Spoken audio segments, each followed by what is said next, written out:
Adapun hal kerajaan sorga, sama seperti seorang tuan rumah yang pagi-pagi benar keluar mencari pekerja-pekerja untuk kebun anggurnya. Setelah ia sepakat dengan pekerja-pekerja itu mengenai upah sedinar sehari, ia menyuruh mereka ke kebun anggurnya. Kira-kira pukul 9 pagi ia keluar pula, dan dilihatnya ada lagi orang-orang lain menganggur di pasar. Katanya kepada mereka, "Pergi jugalah kamu ke kebun anggurku, dan apa yang pantas akan kuberikan kepadamu." Dan mereka pun pergi. Kira-kira pukul 12 dan pukul 3 petang, ia keluar pula, dan melakukan sama seperti tadi. Kira-kira pukul 5 petang, ia keluar lagi, dan mendapati orang-orang lain pula.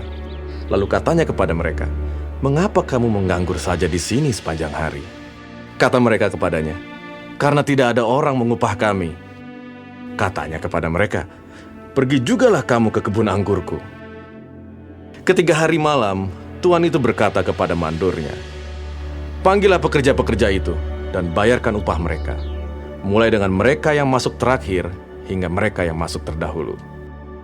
Maka datanglah mereka yang mulai bekerja kira-kira pukul 5 dan mereka menerima masing-masing 1 dinar.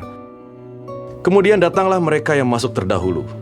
Sangkanya akan mendapat lebih banyak, tetapi mereka pun menerima masing-masing 1 dinar juga.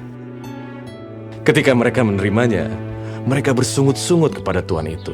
Katanya, "Mereka yang masuk terakhir ini hanya bekerja 1 jam, dan engkau menyamakan mereka dengan kami yang sehari suntuk bekerja berat dan menanggung panas terik matahari." Tetapi tuan itu menjawab seorang dari mereka, "Saudara, aku tidak berlaku tidak adil terhadap engkau. Bukankah kita telah sepakat sedinar sehari?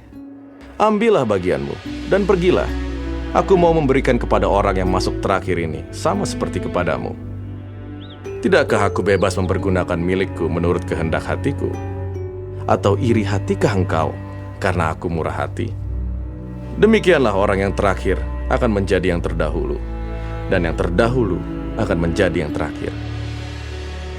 Ketika Yesus akan pergi ke Yerusalem, ia memanggil ke-12 muridnya tersendiri dan berkata kepada mereka di tengah jalan, "Sekarang kita pergi ke Yerusalem, dan Anak Manusia akan diserahkan kepada imam-imam kepala dan ahli-ahli Taurat, dan mereka akan menjatuhi dia hukuman mati.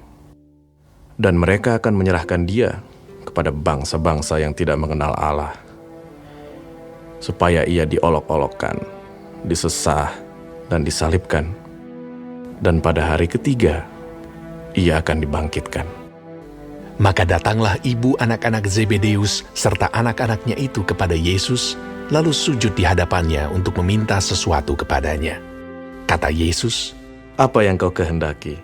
Jawabnya, "Berilah perintah, supaya kedua anakku ini boleh duduk kelak di dalam kerajaanmu, yang seorang di sebelah kananmu, dan yang seorang lagi di sebelah kirimu." Tetapi Yesus menjawab, katanya, "Kamu tidak tahu apa yang kamu minta. Dapatkah kamu meminum cawan yang harus kuminum?" Kata mereka kepadanya. Kami dapat. Yesus berkata kepada mereka, "Cawanku memang akan kamu minum, tetapi hal duduk di sebelah kananku atau di sebelah kiriku, aku tidak berhak memberikannya.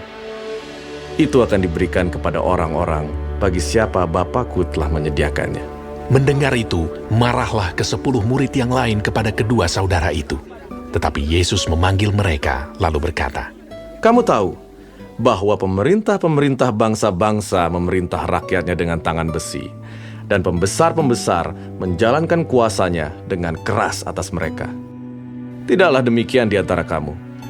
Barang siapa ingin menjadi besar di antara kamu, hendaklah ia menjadi pelayanmu. Dan barang siapa ingin menjadi terkemuka di antara kamu, hendaklah ia menjadi hambamu. Sama seperti Anak Manusia, datang bukan untuk dilayani, melainkan untuk melayani, dan untuk memberikan nyawanya menjadi tebusan bagi banyak orang." Dan ketika Yesus dan murid-muridnya keluar dari Yeriko, orang banyak berbondong-bondong mengikuti dia. Ada 2 orang buta yang duduk di pinggir jalan mendengar bahwa Yesus lewat, lalu mereka berseru, "Tuhan, Anak Daud, kasihanilah kami." Tetapi orang banyak itu menegur mereka supaya mereka diam. Namun mereka makin keras berseru, katanya, "Tuhan, Anak Daud, kasihanilah kami. Lalu Yesus berhenti dan memanggil mereka. Ia berkata, Apa yang kamu kehendaki supaya aku perbuat bagimu? jawab mereka, Tuhan, supaya mata kami dapat melihat. maka tergeraklah hati Yesus oleh belas kasihan, lalu ia menjamah mata mereka. Dan seketika itu juga mereka melihat, lalu mengikuti dia.